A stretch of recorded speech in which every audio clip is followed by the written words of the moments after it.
This week's Ask Dr. Durie comes from a patient who is concerned about the role of routine x-rays in the testing for myeloma. And the question is, are routine skeletal survey x-rays no longer recommended?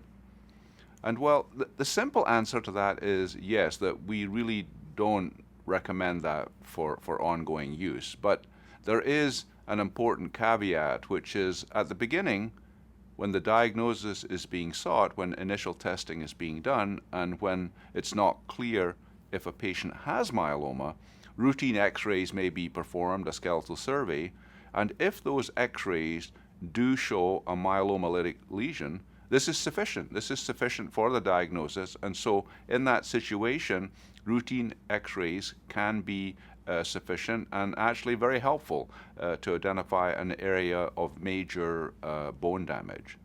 But the major problem emerges when the initial x-rays turn out to be negative.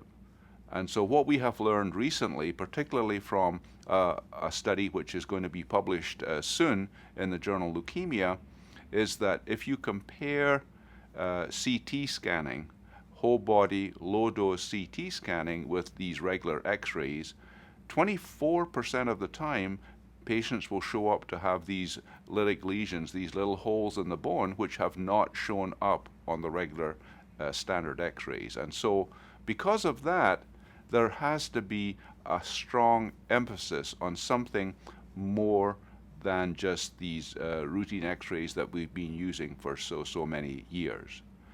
And so the ongoing monitoring of myeloma, when one is looking to see, is there a little bit of myeloma emerging back in the bones?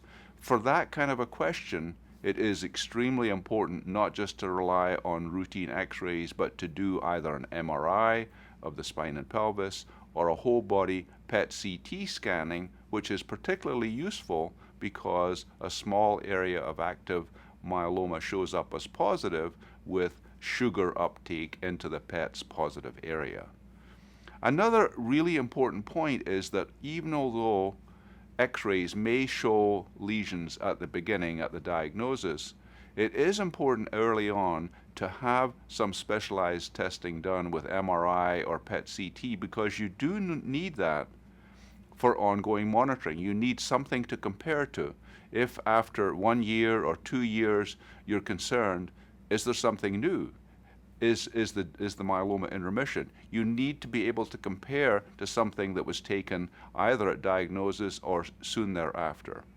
And so the bottom line is that overall, we do not generally recommend the standard skeletal surveys anymore. We really do need to shift over to use CT scanning, MRI or PET-CT scanning to really help us pick up the small areas of myeloma that we need to be aware of in patients with myeloma.